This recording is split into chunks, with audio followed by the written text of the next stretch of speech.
5 ghosts caught on tape. The Cleaner. Si Sarita ay nagtatrabaho bilang house cleaner sa isang real estate sa Amerika. Ang partikular na bahay na nililinis niya ay makailang beses nang nababakante dahil ang mga rumerenta dito ay hindi tumatagal ayon sa ahente ng bahay. Matapos lamang ilang buwan matapos itong rentahan, bigla na lang aalis ang nakatira dito at hindi na nila itutuloy pa ang kontrata dahil sa mga kababalaghang nagaganap sa loob ng bahay. Esta casa se ha limpiado muchísimas veces porque la gente no dura rentando. Rompe el contrato por una u otra cosa y tuvimos que venirla a limpiar el día de hoy porque ya mañana se van a mover. Se las quiero enseñar. Lo raro es que dice el realtor que no dura la gente. Esta casa se ha limpiado muchísimas veces porque rompe el contrato a la gente. Ay, no mames. Ya es noche. Estoy sola. Ipinagpatuloy ni Sarita na ipakita ang buong bahay ngunit mabigat na din ang pakiramdam niya. Kahit na moderno ang bahay na kanyang nililinis, ito naman ay merong kababalaghang kinukubli. Así que vamos a grabar un poquito para allá. Ese pinche cuarto ahí no sé qué fregados es. Ya las muchachas me están esperando allá afuera. Miren, allá me da cosa. Tengo que prender la luz. Ahorita voy a ir a prender la luz para seguir grabando. ¿Te imaginas? Para que la gente rompa el contrato acá, es porque de plano no aguantan a vivir aquí. Y ahorita les voy a enseñar lo demás para allá. Déjenme prender la luz. ¿Dónde está la luz acá? Chingada madre. Ahí está. Ok, ahorita les voy a enseñar. Esta es una recámara.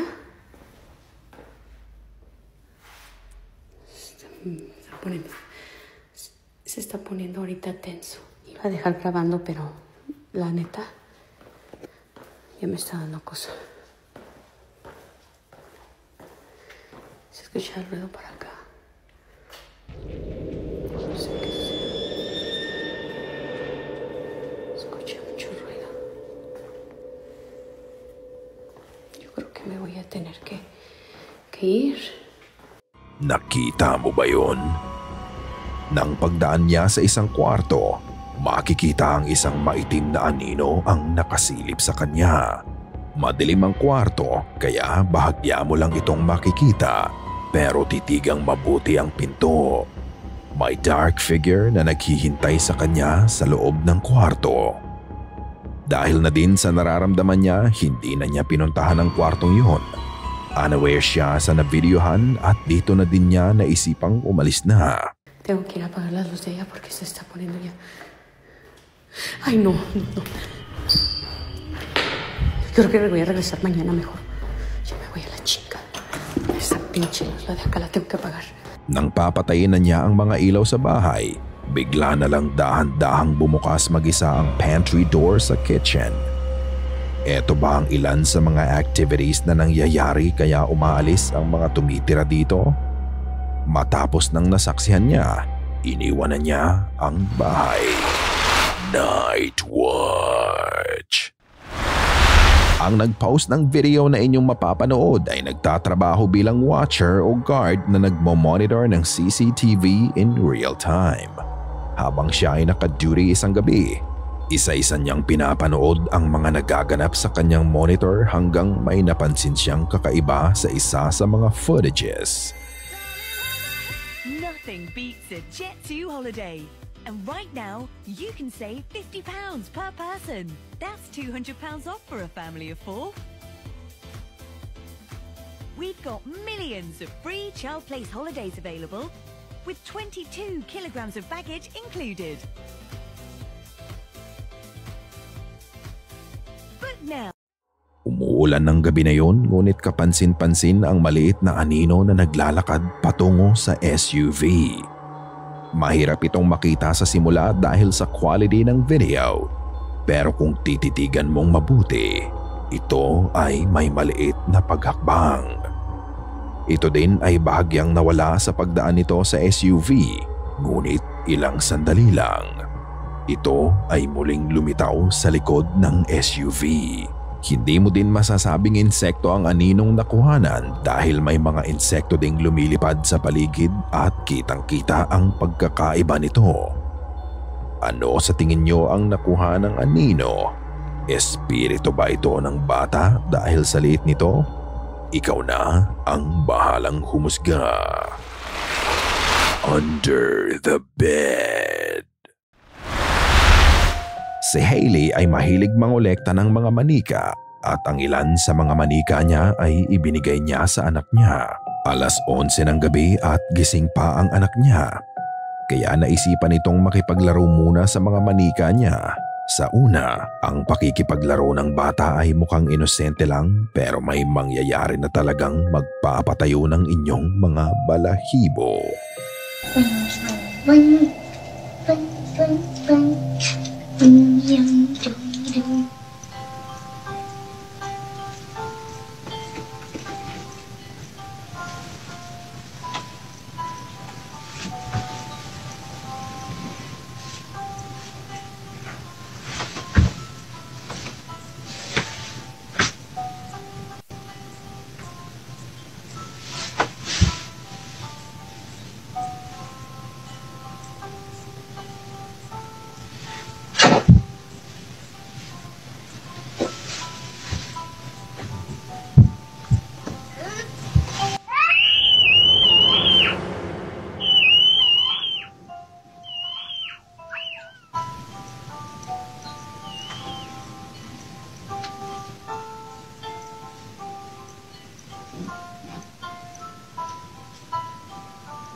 Habang nilalaro niya ang mga manika, bigla na lang tumunog ang music toy sa ilalim ng kama.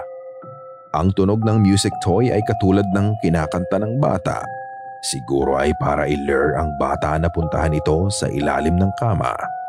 Nang puntahan ng bata ang kanyang music toy, bahagya itong gumapang sa ilalim ng kama nang bigla na lang parang may kung anong humatak dito. Napasigaw na lang ang bata sa nangyari. Mabuti na lang at narinig ng kanyang ina ang desperate scream niya.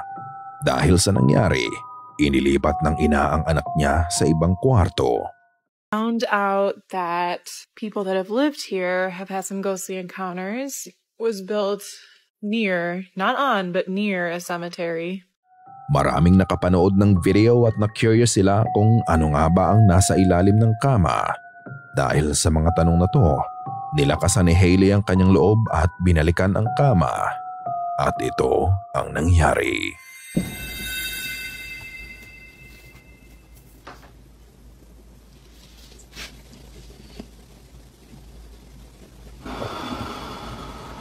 I should not be this scared right now.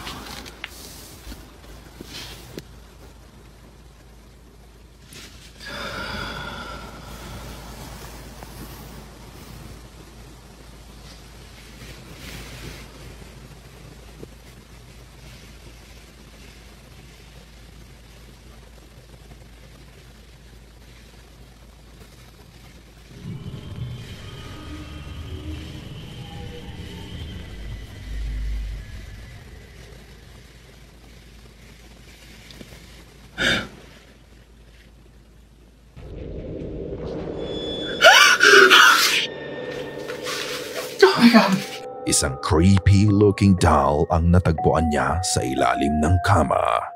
Habang ito ay vinivideohan niya, ang manika ay bigla na lang gumalaw ng mag-isa. Ito ay unti-unting humaharap sa kanya. Parang alam nito ang ginagawa ng ina. Dahil dito, agad na umalis si Hailey sa kwarto. Unfortunately, wala na tayong naging update pa tungkol dito. Mga ka-Goosebumps, may maliit na request ako sa inyo. Please help my clothing brand Verb Cypher grow sa social media. Please follow us here. I need your support more than ever. I'm hoping na mapalaki natin ang clothing brand ko na someday isa ito sa mga kilalang brand sa buong Pilipinas. I really appreciate your help. Thank you mga ka-Goosebumps. Saka huwag niyong kalimutan na gamitin ang coupon na Goosebumps50 para sa discount sa ating Goosebumps community. Surgeon's Fear. December 2023, isang hospital surgeon ang natataranta dahil sa nakita niya. Ayon sa kanya, siya ay nagvi-video about sa mga surgical instruments para sa mga estudyante niya. Ngunit siya ay napatigil na lang sa ginagawa niya dahil nararamdaman niyang may nagmamasid sa kanya. Ang karaniwang content ng videos nila ay puro educational para sa mga gustong maging surgical technician, maliban sa isang video na ito. Dahil gusto nilang malaman kung ano nga ba ang nangyari at kung may paliwanag ang mga makakapanood ng nasabing video. At chromic catgut, the difference is, I'm so sorry my brain. Okay, here we go, back. Okay. So here we have two different kinds of sutures, polypropylene monofilament and chromic catgut. The difference between these two is that this one is dissolvable and it's animal derived, and the sutures last anywhere from 60 to 90 days.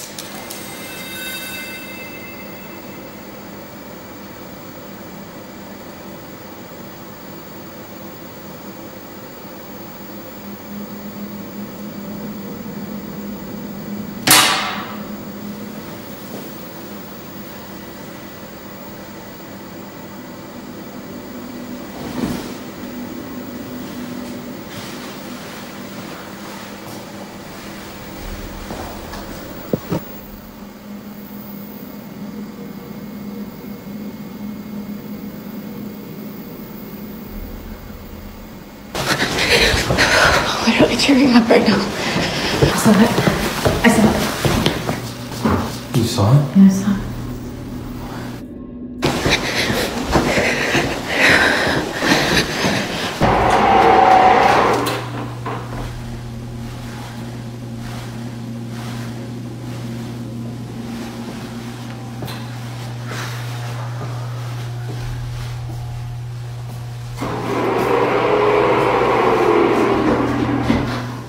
Can you please just show yourself?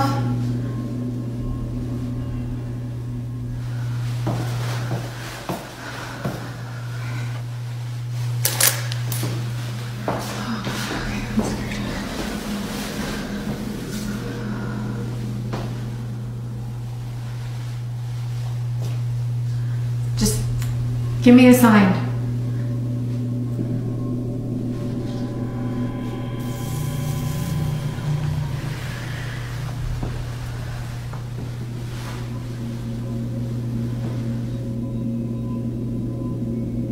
Do whatever you want.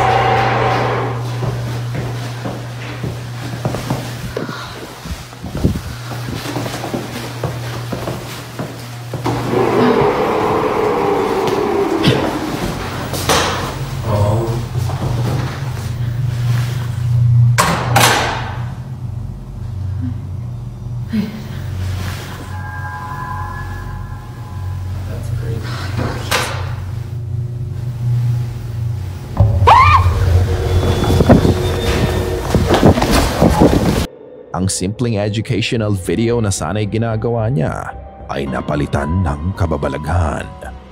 Habang ginagawa niya ang video, nakita niya ang figure na nakatingin sa kanya at ito ay nagpunta sa kabilang parte ng hospital. Sinundan niya ang nakita niya hanggang makasalubong niya ang isa sa mga katrabaho niya at sinabing nakita niya. Tinutukoy niya ang ghost of the hospital na kilala na ng mga staff dito. Ang multo ay madalas magparamdam sa women's bathroom. At dito din niya nakitang pumunta ang multo. Wala naman siyang nakitang ibang tao doon at wala din namang nangyari nang pinuntahan niya ang banyo. Ngunit paglabas niya sa automatic door, bigla na lang dumaan ng dark figure sa likod ng pinto. Mabilis ang kilos ng entity at napakaswabe ng kilos nito. Matapos nito, wala nang naging update pa sa insidenteng to at naging inactive na din ang kanilang channel.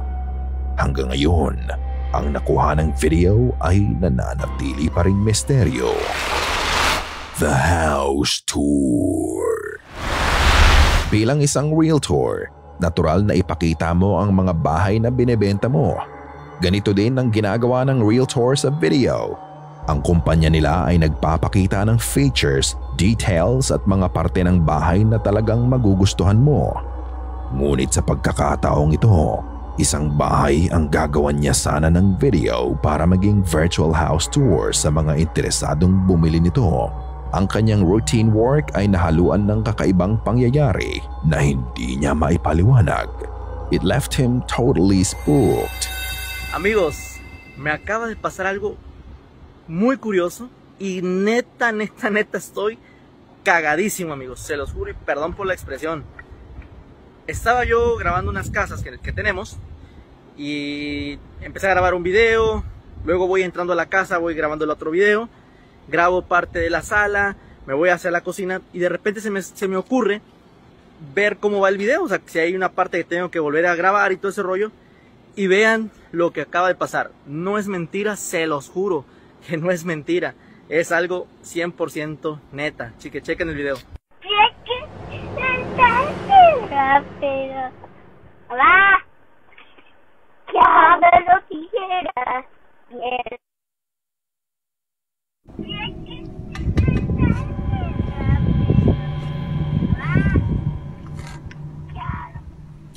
En la casa.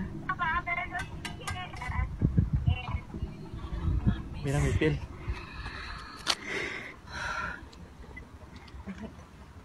As he was doing the house tour, pinapakita niya ang iba't ibang bahagi ng bahay.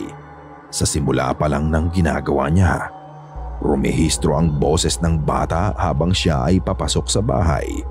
Isa pang same encounter and same disembodied voice ang muling rumehistro sa video ng kanyang pasukin ng master's bedroom.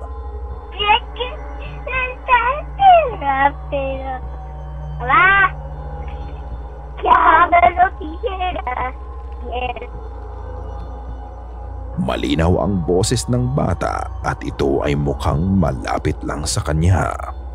What's more disturbing, ang boses ng bata ay nanghihingi ng gunting. Bagay na maaaring makapanakit ng tao. Ayon sa realtor, wala silang kasamang bata habang sila ay nagtatrabaho. Hindi pa din siya makapaniwala sa na-record niya at ipinakita niya din ng video sa kanyang ina. At katulad niya, hindi rin maipaliwanag ng kanyang ina ang nangyari. La neta, de verdad, no les estoy mintiendo. O sea, yo cuando veo ese video me estaba cagando de miedo. Incluso fui a ver a mi mamá que andaba conmigo y le digo, mire, cheque esto. Y no encontramos una explicación. El muchacho que estaba por ahí cerca dijo, no, pues por aquí no hay, no espantan. Dice, haber sido los niños que andan por allá. Pero por muy niños que anduvieran por allá, en la otra casa, se escuchaba aquí. De verdad, y no había niños, o sea, me estaba yo cagando, se los juro. No encuentro explicación, no sé ustedes, no tenía mi teléfono, el otro teléfono lo traía yo en la parte de atrás, en mi bolsa de atrás. Y pues bueno, esa es mi experiencia del día de hoy. No sé ustedes, júzguenlo, no trato de engañar a nadie. Si quieren comprar la casa, si quieren comprar la casa, tienen invitados ahí. Hanggang ngayon, palaisipan pa din sa kanila ang mga naganap sa house tour at sa huli. Pabiro na lang niyang nasabi na kung bibilhin mo ang bahay na yon, may bisita kang kasama. Kung ikaw, bibilhin mo ba ang bahay knowing na may kaluluwa ng bata dito?